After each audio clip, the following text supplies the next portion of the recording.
Bible story Abraham and Isaac. Many years ago, God decided to build a great nation so that this nation could follow Him and bless the world. God chose Abraham as the man that would begin this nation. Have you ever tried to count how many stars there are in the sky at night? There are too many to count. Well, God told Abraham that counting his descendants would be like trying to count stars.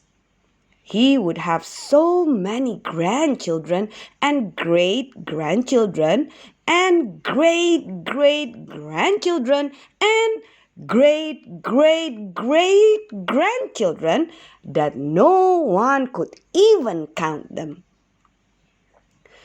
Abraham believed God, but as the years went by, he and his wife, Sarah, wondered how God would make this happen.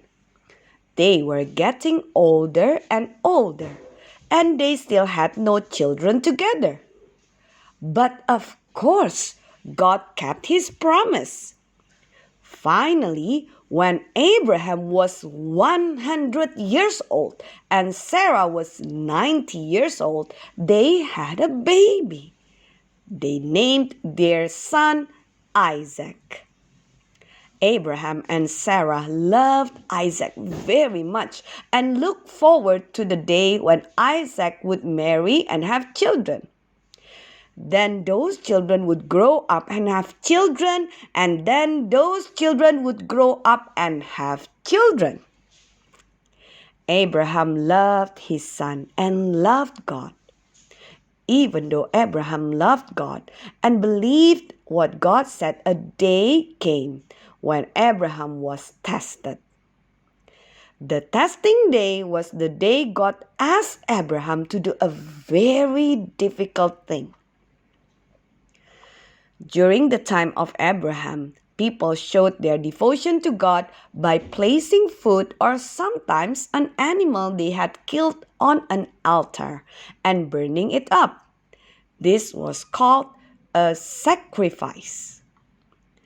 Even though Abraham knew about this kind of sacrifice, he had never heard about the kind of sacrifice that God asked of him on his testing day.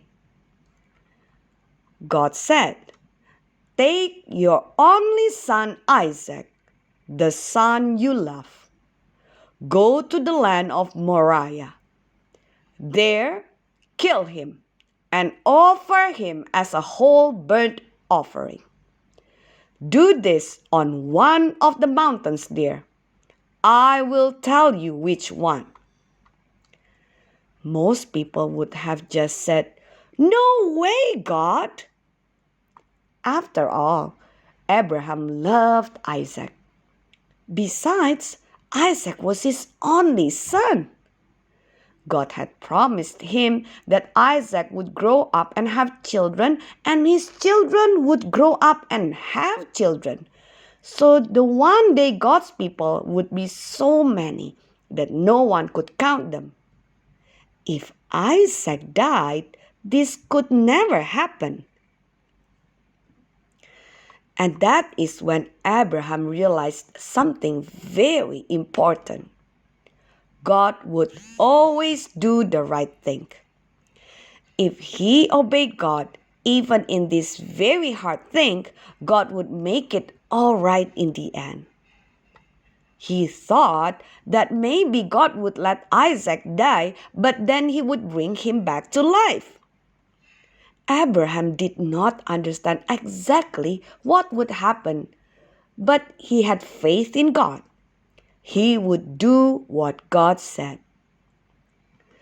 When Abraham and his son got to the top of the mountain, they stacked stones on top of stones to build an altar.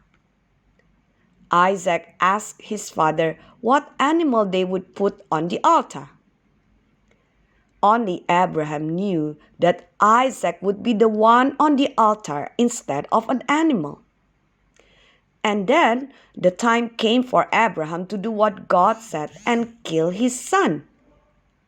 But do you think Abraham actually killed his son? No, he did not. At the last minute, an angel called out in a loud voice and told Abraham to stop. Even though God knew that Abraham had enough faith to obey him, God did not want him to actually kill Isaac. What a relief! Whew.